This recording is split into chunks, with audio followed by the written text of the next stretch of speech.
Is June 27th of 2023. Today we'll be receiving a proposed budget summary presentation from our Chief Financial Officer, Bill Volkman. With that, Bill, I'll turn things over to you. Thank you, Chairwoman, and good afternoon, Chairwoman, Commissioners, County Manager. Thank you for having us today, and it is that season. Budget season is always our exciting season of the year.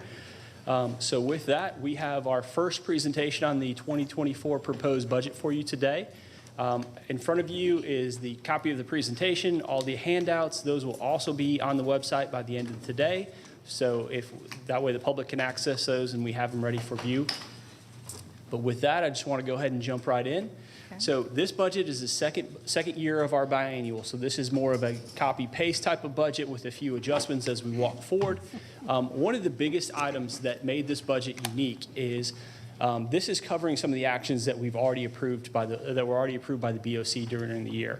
So the board recognized that there was a challenge and an opportunity to fund some improvements to public safety, salary improvements, as well as some lateral adjustments. And we used ARPA funds for the first year to get us through September. And as part of the board's recommendation and part of the consensus coming out of the retreat was to include those in the 2024 budget. So that is going to be the biggest change that you're going to see before you today, is basically putting those adjustments that are already in place today and now covering those in the new proposed 2024 budget. But with that, we do have a continuation of our annual merit, step and grade, and compression adjustments for public safety. Now with that, this is the last year of the compression adjustments that were discussed. It was a 3-year plan for compression for public safety. 24 is the last year of those adjustments. So after 24, we anticipate a merit and step and grade continuing, but compression would go away as we've completed those round of adjustments.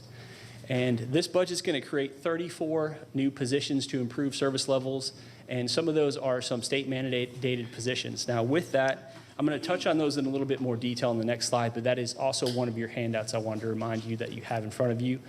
And then a couple of the big items that came out of this through correspondence with citizens, the commissioners shared that one of the challenges was how do we improve the plan review process and expedite that? So we put some additional funding in the plan review process. It was very good, very nice coordinated effort working with community development, DOT, water, and the fire marshal's office to put this plan together. So we thank them for their cooperation and help putting this plan forward. And then obviously the board approved the Family Advocacy Center last year. We did got it off the ground, but we are putting some additional funding in there for 2024 to help move that Family Advocacy Center forward. And then we have a micro transit pilot program. So this is going to be a transit program. It's more of a paratransit. It's an on-demand service. And Drew's going to probably fuss at me because I'm going to say these incorrectly, the terminology. But my understanding is basically, Drew can nod or shake his head no if this is not correct. But we're going to do this pilot program, and it's going to eliminate the zones in the current area that we provide transit now.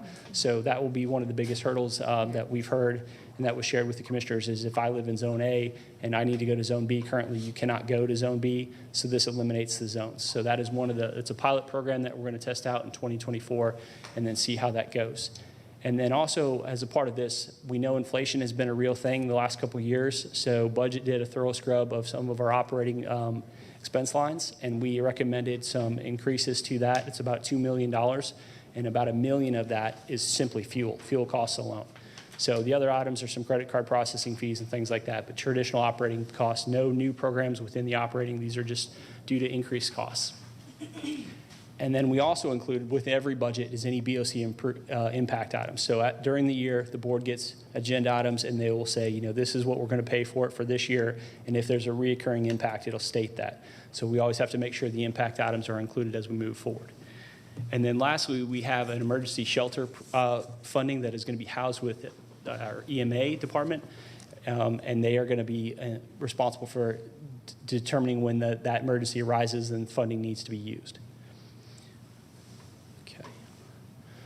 Okay, and then just kind of walking through the process. This year, as the second year, the process is a little different. So if you remember in the biennial, we had multiple meetings, multiple work sessions every month where every department got in front of the board and shared what their desired requests were, walked through those, answered questions. It was a very lengthy process the second year because we always present basically 2 years, but you only adopt one. This is the second year of that, so we don't have as much of that, engagement component because it was already discussed when the departments presented during that time period.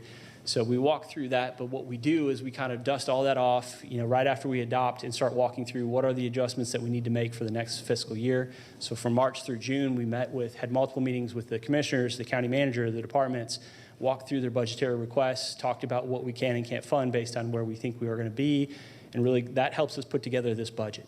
So, and then from that point on, today we give our first presentation on the work session. Again, all the materials will be on the county website, and then we advertise the budget in the MDJ on the 29th, and it's already posted on the courthouse door as required. So that is taken care of, and then we begin going through our public hearing process. So our first public hearing for the budget, one and only public hearing, will be on July 11th, and then we have budget adoption on the 25th. Now, that is not to be confused with millage, because millage requires an additional public hearing. So we'll have the public hearing for millage on the 11th. We'll have a special call in between, and then the adoption on the 25th, and we'll go through that schedule at the end as well. Okay, so this slide is a slide that we added last year, and I really wanted to keep it. I thought it was an interesting slide as we kind of walk through this. So this isn't a view that most of the commissioners usually look at, or even the public look at. This is more for the accounting nerds like myself. We kind of look at these in different groups. So we have our governmental fund types, our business fund types. But the big thing that I want you to walk away with from this is if you look at the operating budgets. So we are now a $1.2 billion budget, okay? And then if you just look back to 2020, 5 years ago, we were just at $1 billion. So that's about a $201 million change. Because I'm an accounting nerd, I wanted to know why. So I looked at what's driving that. That change, that $200 million, can be identified down to 10 object codes, 10 expense lines within the county. We have hundreds of expense lines. So that gives you an idea of where our areas of focus are. So and those range typically from personnel operating to capital, and capital being a big part of that, personnel being a big part of that. But then as we walked through some of those changes, we saw some very large operating increases. And these are things, again, this is county-wide. This isn't just general fund. So we're looking at medical claims paid. Obviously, we all know cost of medical is up. I mean, anytime an employee has to go see the doctor, the claims are up. So that's one of the big operating increases as we walk through that. And then we had professional service fees, chemicals, annual maintenance contracts, and water purchases. Those are some of the big operating increases that are driving that number. So again, it's not necessarily, hey, we're adding a new program. Hey, we're doing this that has a large cost. It's things that we're doing today that simply have a higher cost today than they did 5 years ago. Because we were always purchasing water, we always had medical claims, and we always had professional contracts and annual maintenance contracts. It's simply the cost is higher today than it was five years ago. So I just want to share that. And then lastly, we talked a lot last year about addressing full-time positions. We added 147 new positions last year. This year, we're proposed countywide to add 34. Now, with that, I wanted to give you a little bit of a breakdown. I know you have it as your attachments, but of the 34, 15 of those are in funds outside of the general fund. There are 7 in fire, which is fully supported by the fire millage rate. There's 8 in 911. Okay? So that leaves 19 in the general fund. Of that 19, 6 are mandated for the 811 call before you dig, a state mandate. So we're adding 6 positions to fund a state mandate. And then we're adding 4 to the Family Advocacy Center. So that's 10. That leaves 9 positions that we're adding outside of the ones I just mentioned. And those are broken down between communications, information services, and finance. So I just kind of give you a breakdown. So when we see 34, please again know that that's county-wide, and a lot of those are outside of our control. Okay, moving on. Okay, so one of the big things here is we're kind of looking just a quick comparison to 23 adopted to 24 proposed. It's a $32 million increase for these governmental fund types. That is really driven by 2 funds. It's your general fund and your fire fund. And we kind of walk down those. You can see the general fund's up 19.3, fire fund's up 16.6. Okay, the general fund's up 19.3 for a variety of reasons, which we'll touch on a little bit. The fire fund is up simply because of digest growth. Now, the reason we'll touch on this, the reason is to help fund their capital improvements, which we'll touch on a little bit later. But I want to focus on some of the reductions here. These are as a result of decisions that the board made. Okay, so I'm going to jump down to the parking deck. It's down $400K. The board decided to use their additional fund balance to pay off their certificates of participation this last year, freeing up money that would have gone to the parking deck. That $400K was coming directly from the general fund to subsidize the parking deck. So by paying off those certificates of participation, that subsidy has gone away. The debt service fund, the county used their GO bonds, their GO debt service millage rate to pay off the remaining GO bonds that we had outstanding. So we will no longer be collecting any millage for the debt service fund, nor will we be adopting anything because we made our final payment in 2023. So that will go to zero. Okay. Jumping into our business types, and you can see the list here. It's water, transit, golf course, sustainability, waste, and beautification. That makes up our business types, and you can see the total increase is $11.3 million. The biggest driver of that increase is obviously water. Now, this does include a proposed rate increase to cover the costs that we talked about. One of the operating costs that are driving it that we mentioned, or actually two of the operating costs that we already mentioned, water purchases, and then also chemicals is another one. That's covering the cost of the biggest change since 2020 to 2024. Those two are housed in water. And then with that, we're going to see an increase in capital improvements out of the water fund. So they're going to have an increase in their amount that they're going to be able to turn over due to aging infrastructure and some specific projects. So overall, the total budget will increase $43.5 million from 23 to 24 proposed. Now we're going to break down those a little bit more in detail here. So starting with the general fund. Here's a list of all the revenues that we have, major revenue categories that we have within the general fund. Obviously, the biggest driver of that is property tax. So property tax increased $15.9 million from 23 to 24. Now, we talked about some of the items that we're adding. Public safety improvements that we did approved in February for using ARPA funds is going to account for about $10 million of that increase. So $15 million of that is going straight, $15 million of the tax increase, 10 of that's going straight to cover what you've already done today. So that's just one of the things I wanted to point out. But some of the big drivers, we talked about property taxes, interest earnings. We all know the Fed has increased rates several times to try to combat inflation.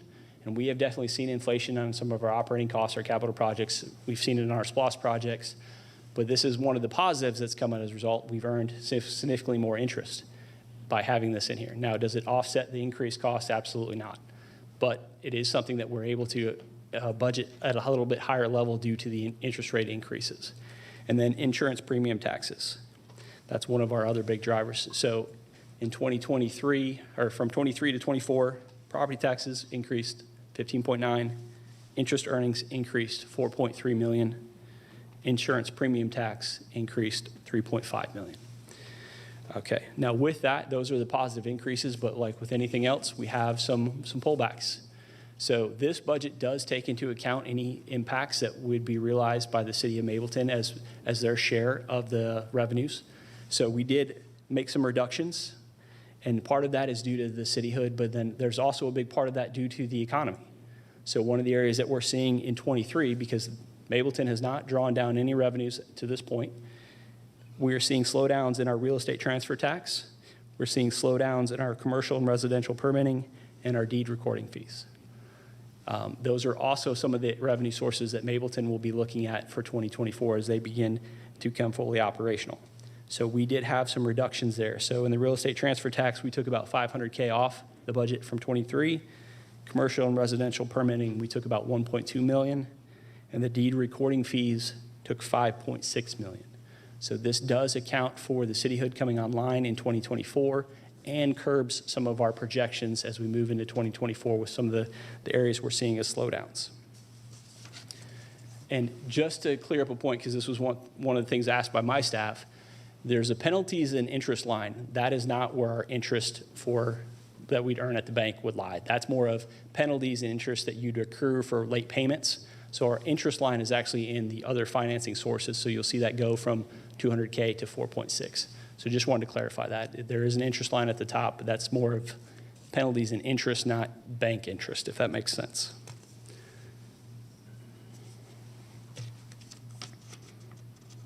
Sorry, pages are sticking together here. All right. And then obviously on the opposite side of this is the expense lines. So we've talked about this already, the public safety increases and incentives that were as one of the big drivers in the increases in personnel. And then also we've had drivers an annual increase in pension and healthcare. We talked about healthcare claims being one of the big drivers in our operating increases. That funding has to come from all the other funds, general fund, fire, water, so on, contribute the money to our claims fund to be paid out. So as those claims go up, the corresponding expense in the general fund and the other funds go up as well. And then we have the BOC impact items, fuel, and other operating costs that we talked about. A couple of the major budget reductions, though, because that is one of the things that we always try to look for, is if you look at the capital line, you'll see that actually decreased a lot. The reason that dropped so significantly is we had a lot of capital associated with the 147 new positions that was created in FY23. So any one-time capital, like if we added a person who required a vehicle, that has been removed. So because they have that vehicle now. So that $18.2 million is back to our norm. That is $12 million of capital currently undesignated, and then $6 million for vehicle replacement countywide. That's what comprises the 18. But that's where you see the big drop from capital is, again, one time from positions created in 2023. And then also in the contingency side, we set aside some contingencies in 2023 for the class and pay for some compression adjustments that might arise out of that. Those have been removed for 2024. Okay, so this is something I know we just had our Braves update not too long ago, and I would like to be able to give you some little bit of an updated numbers here. Now, I'm going to give you a little bit of caveat. This is, please remember, the next time you have a Braves update, that's for 23. This is for 24.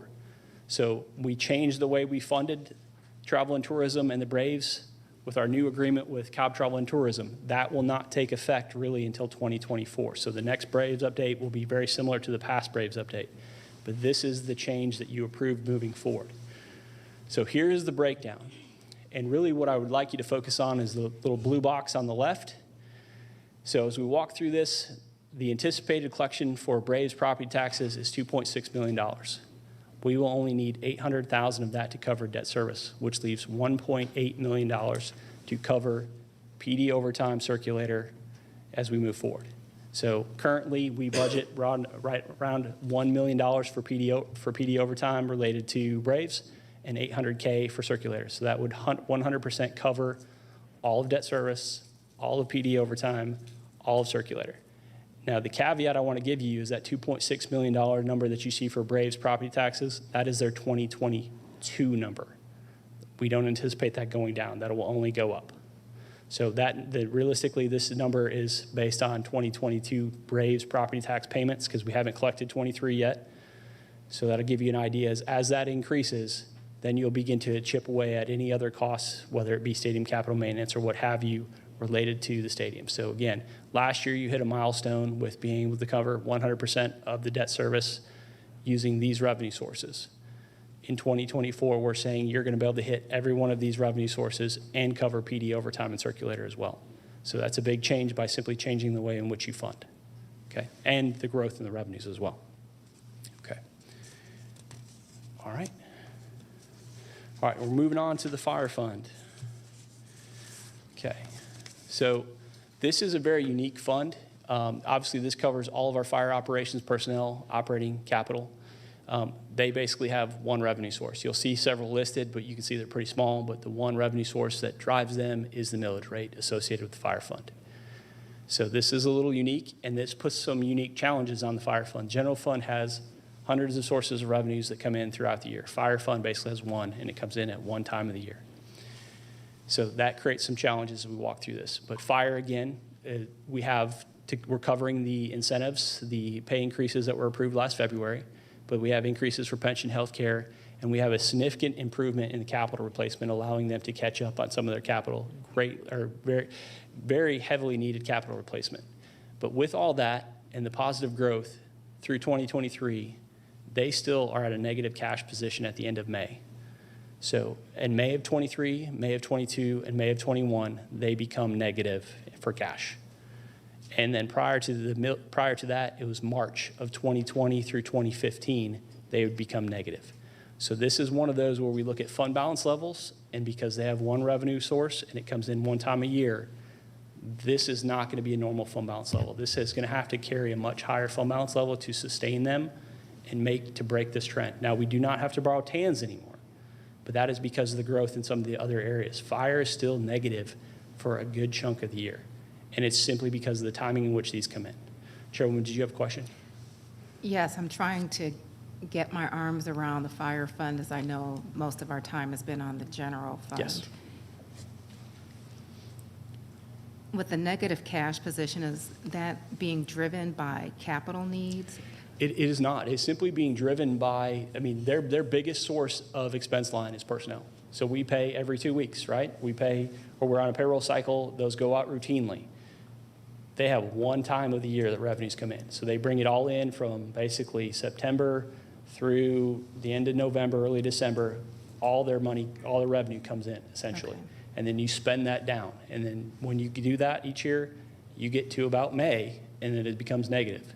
So we have to use our other cash within the county to cover that deficit until they hit a positive cash in late September, early October again, and then you repeat the cycle.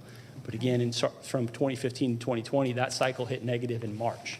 So the improvements have been made, and we're still making improvements as we go forward. So this is one of those, is that it's something we have to continue to watch. And when we talk about ratings and things like that, liquidity is a challenge for us. And that's just because of the way some of our revenues flow. So that is something that we're continuing to look for improvements on. And one of the items here is going to allow you to try to generate a fund balance growth in the fire fund to help move that needle farther along. Okay. Now, ideally, we could get to a point where, perfect world, they never hit negative. They basically hit zero and bounce right back up. That's where you'd like to go. But it has been a long, hard process to get there. Okay. So can you help me understand that with respect to the positions that are requested, or our interim fire chief can? Sure. Yeah, sure. Do you guys want to come up and talk about the positions? I have them here for you.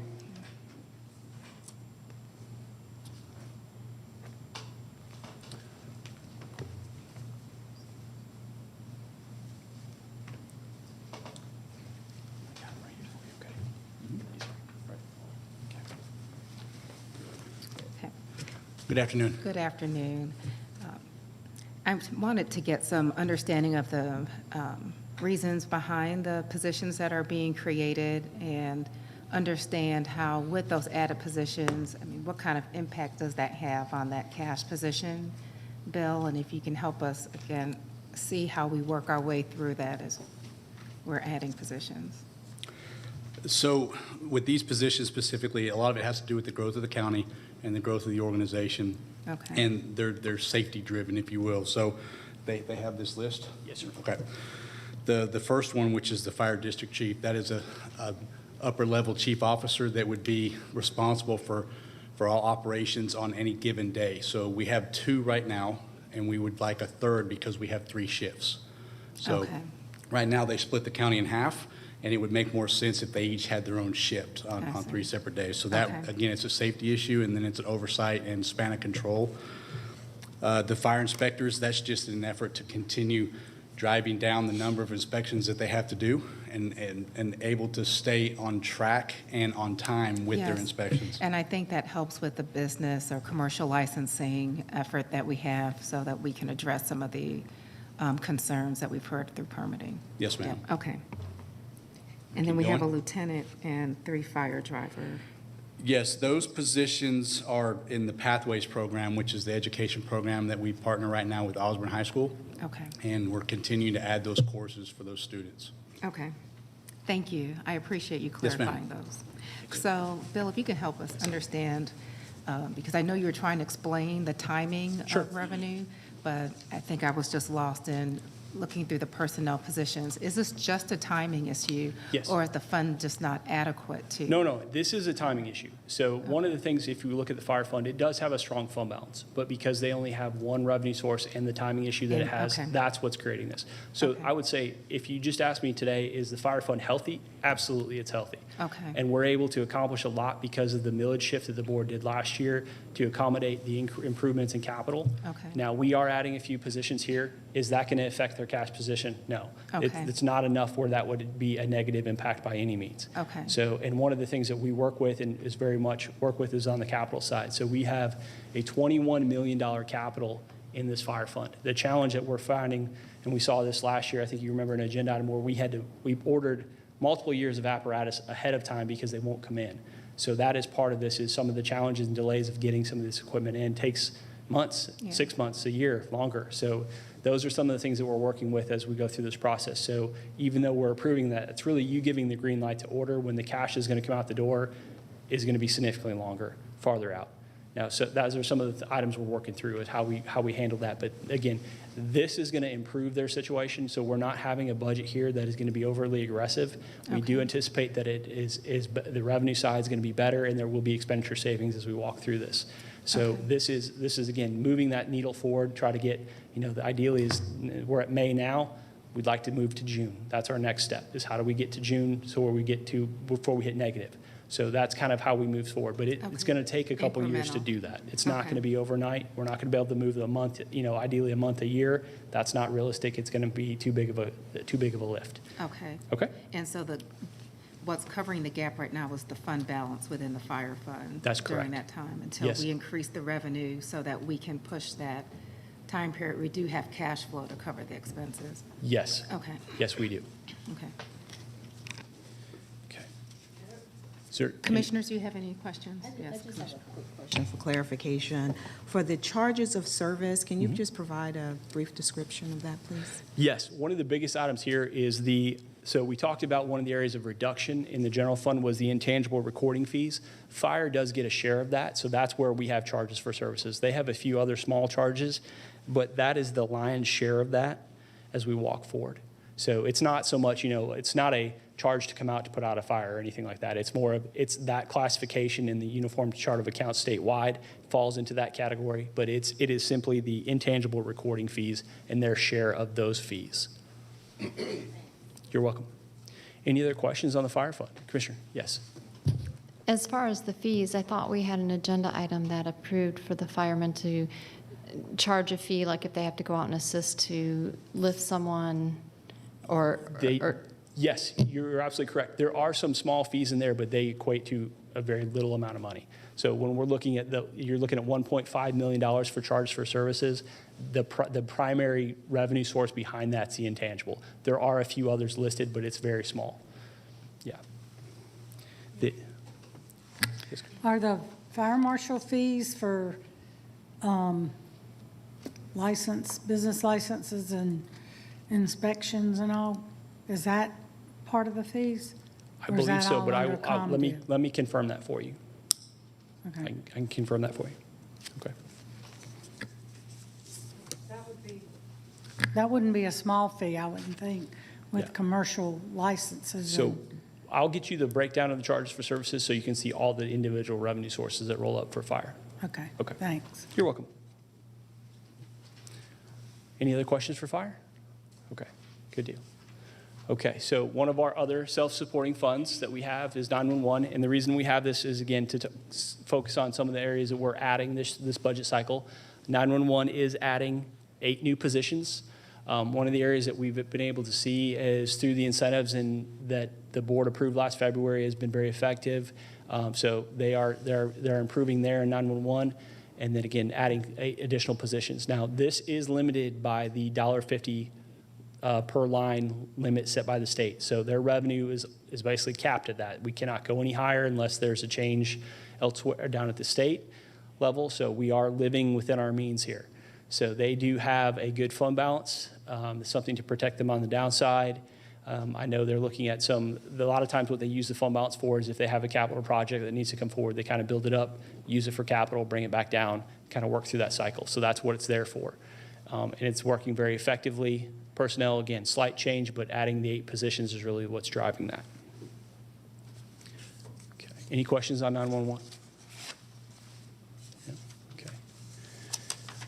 Okay, so we're talking about the capital funds here. So these are all the capital funds outside of SPLOST SPLOST is not included in the budget adoption process. It is run, happens through the cycle of SPLOST itself. But within our capital projects funds, we have a 50-50 split of the stadium capital maintenance. So the 2.8, that contribution is the totality. So the county is responsible for half of that. The Braves are responsible for the other half. And that funding agreement runs through 2046. But one of the biggest drivers here is you'll see the capital projects fund itself has a slight decrease. That's simply where we put some of our capital projects that we're doing, whether it's going to be HVAC replacement, roof replacement, something that we anticipate may take more than a year that's not a SPLOST project. We transfer the funds in there. The project's executed within that fund. So that's what that fund is for. The water RE&I fund, this is where we're seeing the biggest increase. When we talked about water has a good increase and because of capital. So what we do a lot of times is we collect the money in the operating fund and we're transferring it to the water RE&I fund for capital and then the system development fees as well. So that's where a lot of the capital within water takes place. They do have some revenue sources that flow in there that fund some of it, but the other portion of that is funded through the transfer from the water operating fund to fund those water capital projects. So that's kind of the quick breakdown of the capital projects funds. Okay. Chairwoman? Yes, Bill, if you can Yes. just let us know the acronym RE&I. You know, I knew you were going to ask that, and I feel like I struggle with that every year, so I'm going to ask Judy. Judy, can you keep me Real straight on that? estate Because and I always butcher infrastructure, it. maybe? It's renewal, extension, and something else, but basically, See? I feel better. I feel better. Thank you. She doesn't know. Yay, Judy. it's new, it's We are all good. That's funny. It goes to help build and repair stuff. Yes. So Judy, I'm sorry to have you speak from, yes, the audience. If you can just share the microphone, since there are people who may be observing this outside of here that Sorry, didn't hear Judy, I this. could not remember it either. So, yes, it's a renewal and extension fund, so it Okay. goes to fund replacing water lines, replacing sewer lines, upgrading our treatment plants, replacing repairing stormwater. Okay, I know pipes. we have a lot of agenda items that cover those type of projects. Do we set aside a set amount for that annually, or does it vary based on availability, or is there another driver that is building that fund? So we we set a budget each year for what projects we have planned for that year. Planning, But- what's driving it? It depends on what the bid amounts come in and which projects we actually get out the door as to what amount we actually spend each year. Okay. I know that's been a bit of a challenge with workload and just trying to find organizations to respond to those needs, since we do use outside contractors. Yep. Okay. Thank you. Thanks, Judy. Okay, we have a new slide for you this year. So this is new for us as well. So we did put this on its own slide. We have been working with the state auditor's office, and they would like us to begin adopting on an annual basis our grant funds. Now, our grant funds happen sporadically throughout the year, which makes this incredibly difficult. So, for example, we have some grants that come in July to June, some that are one-time grants. So they come on throughout the year. So what this is a trend of the last 5 years of these funds and their spend. So what we're basically going to do with this is adopt it based on the trend history, put it in a contingency, and as you bring a grant item forward, let's say we would get a grant tomorrow, we will reduce the contingency and appropriate it as grant revenue. Does that make sense? So it is strange. So this is something that they want us to do, to say, what do you typically get in for grant funds? Now, where we saw this being a huge challenge, when we had ARPA, okay? If we would have adopted our grant funds at the beginning of the year, ARPA would have been zero. We had no idea we were going to be getting $147 million for ARPA. It came in mid-year, and then our end of the year, we're going to show a budget for whatever we spent, right? That's why we have not done this. It doesn't seem to make sense for the way we operate, and we are working with them to do this. This is simply a compliance measure. It doesn't change anything about the way you spend grants. This is something that they're requiring, and we're trying to work with them of how we could best accomplish this. Because we did explain that we have grants that come out sporadically throughout the year. We have ones that reoccur normally. Those are easy. We say, okay, we have a grant. We typically get a $1.5 million grant for this purpose every year at this time. Those are easy. But the one-offs are the ones that are the challenge. So we worked with them to say, what if we do a 5-year trend, say this is what we approximately spend. At the end of the year, if you don't use all that, like say for the grant fund, if we don't spend $12 million, that contingency will simply be reduced to zero and go away. Okay, so this does not give anybody any additional funds to spend. It is simply a compliance measure that we're going to have to adopt and track, and honestly, it's going to be very difficult to do. So it is going to be but it is a step that we're going to add to our budget resolution saying we are going to be in compliant with the state requirement. We are going to adopt our grant funds annually, but just want to let you know that this is not appropriating any additional dollars that can be spent. All grants still have to come back to the board individually, be approved, and then we will kind of walk through how we adopt or reduce this and appropriate those grants as they come in. But at the end of the year, if there's any money left in that, it goes to zero. So that will be how we handle that. And vice versa, if it comes in higher, you get an ARPA award, and we say it was zero, that's fine. We'll bring the agenda item, will specify that there's no contingency available, and you'll appropriate the amount for grant revenue from the federal government. So it is very new to us, and we're working through that. But again, this is a compliance step, and that's all it is. Okay. Commissioner, I know there's got to be lots of questions because it's very new. Go ahead, Commissioner Sheffield.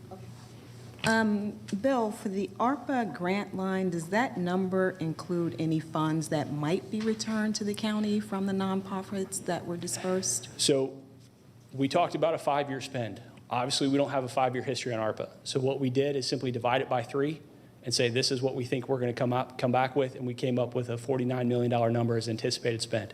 It could be significantly more or significantly less. So if we spend more, you're going to see that as part of our audit. There'll be a budget actual statement that says adopted $49 million, actual budget, let's say we spent 52.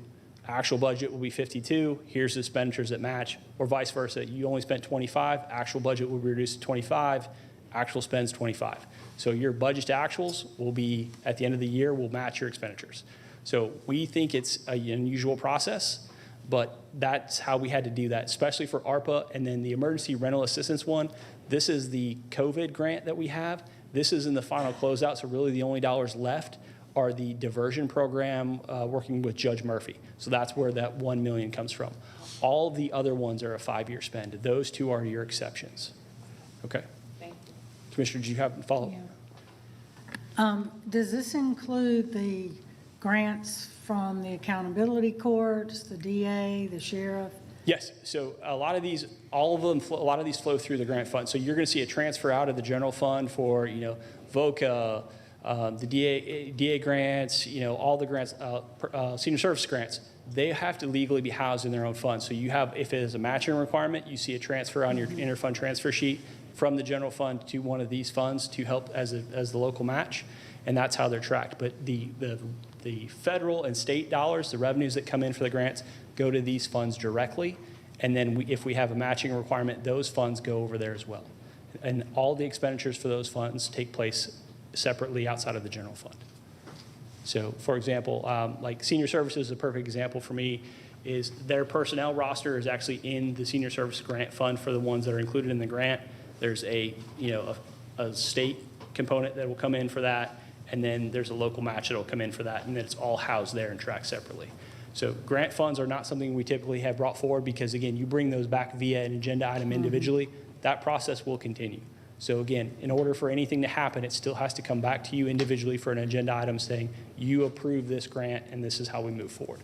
So again, just a compliance measure as we move forward. But how are they going to be itemized? How are we going, is the DA, the courts, are they in the grant fund 12.4 million? Yes, they Okay. are. Yes. And that'll be one of the things, if you want to see those, the individual on that interfund transfer sheet, we have them all listed. It has the fund code in there. So I'll send you the names of the funds so you know, like, if you want to see the DA's grant, you're going to see a match from the general fund to 270, which is going to be that general grant fund up at the very top. But we can help you provide that to kind of track those amongst the transfers. And is this going to fall on the grant compliance person in your office? It will. This is going to be a big lift for that person because they have to monitor that with every agenda item that you approve that has any grant dollars. They have to make adjustments every time. It's going to be a nightmare. Yeah. This year, we have a number of them, and a number of them that are one-off, even in Yes. this budget, that Yeah. are new, and we appreciate it. Yeah. It's just, we never anticipated that it would be onerous to receive those Yes, funds. yes. It's gonna be some hurdles to work through, so we're working very close with the state auditor's office to make sure we are doing everything that they need us to do. Okay. Yes. Yeah. Does the state require a quarterly report, a monthly or annual report? No, so what they require from us from this perspective is that our annual financial statements each year. So we're required to report budget to actual funds for all of our special revenue funds. These fall into that category. Now, because these are considered multi-year, meaning that we don't adopt them, we don't present them. They have asked us, we now are required to begin to present them going forward. And we had a million questions when that came out, and we said, okay, well, how do you want us to do that? We can't, we can tell you these are the ones we get every year, but they still could change. So we walked through them, presented this option to them as a compliance measure, and I think this is the direction we're going to head. So the only time you're really going to see this at the end of the day is when we do the adoption through this process. And then if you look at our annual financial statements at the end of the year, there'll be a tab for grant funds for budget actual. That's the only place you'll see it. Because it does not change any of the reporting requirements for any of the grants that we have. They have their own individual requirements. You know, if the state grant, maybe report to the state, federal grant, report to the Treasury or so on for ARPA. So all that still goes on just as it did before. This is simply a way to incorporate some of this additional information into the audited financial statements at the end of the year. Thank you. You're welcome. So that's why you need a grant writer. Well, that's why I need my compliance officer, which thankfully we have. So It's on thank your- you, thank you, it's on thank the you for that. list. Yes, the grant writer is on the list. Commissioner Gamble has a question. Yes, I'm sorry, Commissioner. No, that's okay. So we know, we're now required to put what our grants are. But then are we also going to have to break out how much we have to do for matching? And then I didn't see in your presentation earlier where we have funding to match the grants. Because we know, Perfect. like, some of the grants require 10%, but we're actually funding Absolutely. 10 or 13 or more. And then also, where would the funding come if we don't have the grant, but the service is continuing? So as a requirement with all grant agenda items, we have to have that caveat statement, if funding goes away, that the program goes away or it becomes a board decision. So that, the continuation, if a grant goes away, does the program stay? It would have to be brought back before the board. For example, if you had a grant today that we had had for decades, right?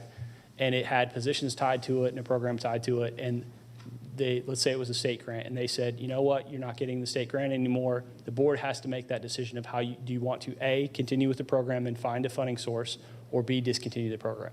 So that would have to be a policy decision of how we want to handle that.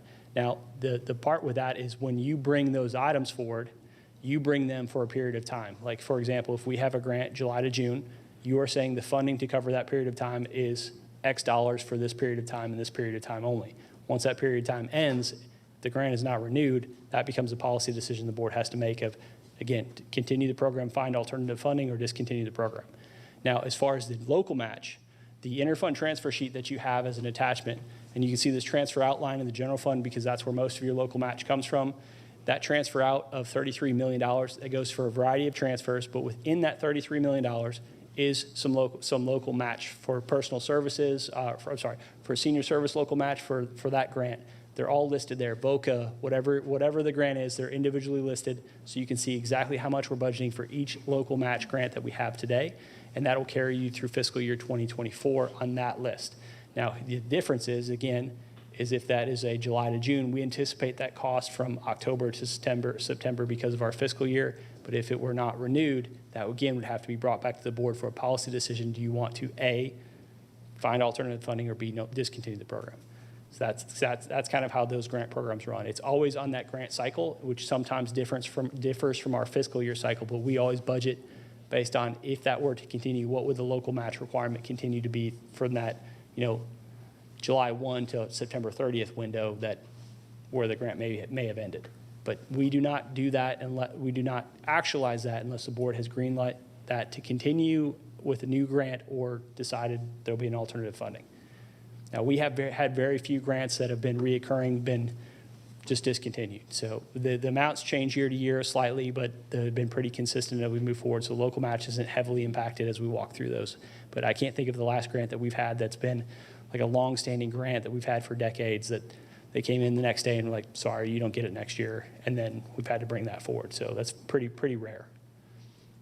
Okay. So again, the local match is on the interfund transfer sheet. So that's got everything from transit subsidy to capital projects, what have you. Anything that leaves the general fund and part of that $33 million is listed individually. Any other questions on the grants? I know this is unique, so I anticipate a lot of questions on this because this is something we're learning for the first time as well.